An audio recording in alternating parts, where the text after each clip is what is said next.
नमस्कार. Ujjwala home kitchen मध्ये आपण तीळ पाकवडी बनवणार आहोत। त्यासाठी तीळ लागणार आहे, आपल्याला साखर घेतलेली आहे, डेसिकेटेड कोकोनट आहे, साजूक तूप घेतलेला आहे आणि वेलची पावडरही आपल्याला लागणार आहे। चला तर मग सुरू करूया आजची रेसिपी। आता हे 1 वाटी तीळ घेतलेले आहे। आता पॅन गरम करून घ्यायचा आहे आणि हे तीळ भाजायचे आहे। तीळ भाजत असताना आपण गॅस हा मीडियम लो ठेवायचा आहे, लो टू मीडियम। मंद आचेवर आपल्याला हे भाजायचं आहे, नाहीतर हे जळण्याची शक्यता असते आणि हे तीळ फारही भाजायचे नाहीये। 3 ते 4 मिनिटात आपले तीळ छान असे कुरकुरीत भाजून होतात। तीळ जर आपले काळपट झाले तर आपल्या वड्या या कडू लागतात, कडवट लागतात। त्यामुळे तीळ भाजताना ही खबरदारी घ्यायची आहे किंवा काळजी घ्यायची आहे। छान असे तडतड तडतड वाजायला लागले की समजून घ्यायचे आपले तीळ छान भाजलेले आहे आणि भाजून झाले की छान असे फुलतात ते। तीळ फुलले की आपण हे काढून घ्यायचे आहेत, फार वेळ याला भाजायचं नाही आपल्याला। आता आपण बघू शकता छान असे आपले तीळ फुलले। आपण हे एका प्लेट मध्ये काढून घेऊया आणि ते थंड करायला ठेवायचे आहे, गरम असताना हे बारीक करायचे नाहीये। आता एका प्लेटला येते आपण तूप लावून घेणार आहोत। यामध्ये आपल्याला वड्या थापायच्या आहेत, त्याची तयारी करून घेतली आहे आपण।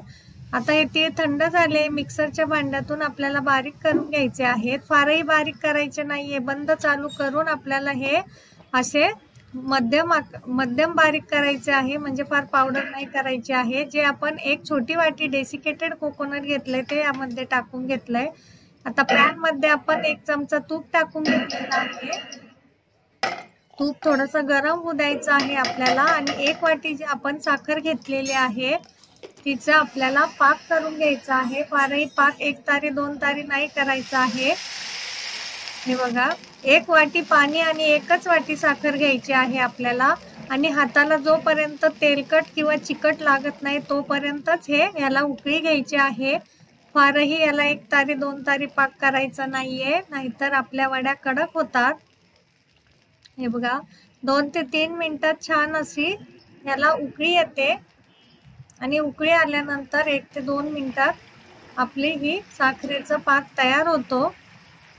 जसा आपण गुलाबजामुनला पाक करतो त्या टाइप मध्ये आपल्याला येथे साखरेचा पाक करायचा आहे। हाताने चेक करून घ्यायचा आहे।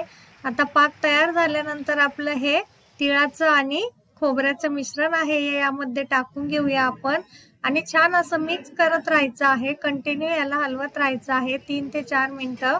आता 1 चमचा वेलची पावडर आपण टाकून घेतलेली आहे आणि छान मिक्स केलं आहे। हे बघा, हातावर असं थोडंसं मिश्रण घ्यायचं आहे आणि याची गोळी तयार झाली की समजून घ्यायचं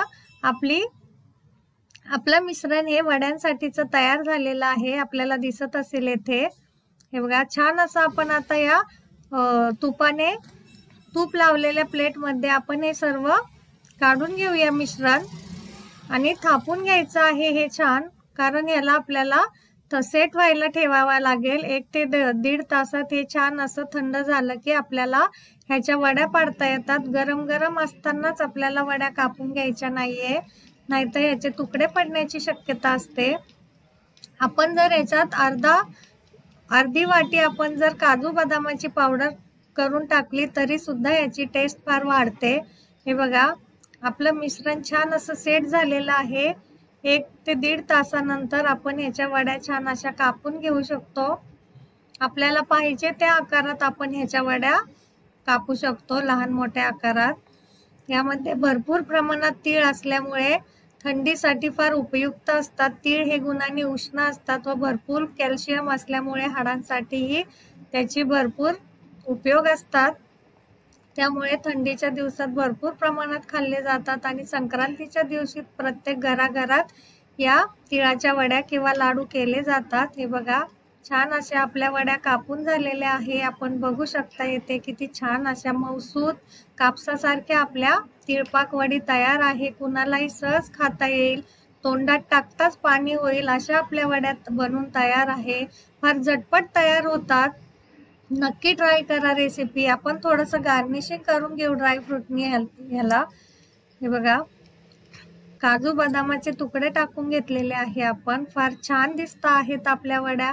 नक्की ट्राय करा आणि तुम्ही जर चॅनलवर नवीन असाल तर प्लीज चॅनलला सबस्क्राईब करा, म्हणजेच असे येणारे छान छान व्हिडिओ तुम्हाला बघायला भेटतील. आणि बेल आयकॉनवर क्लिक करा, म्हणजेच नवीन रेसिपी आली की तुम्हाला नोटिफिकेशन येईल. तर अशाच नवीन नवीन रेसिपीसाठी बघत राहा आपला चॅनल. धन्यवाद.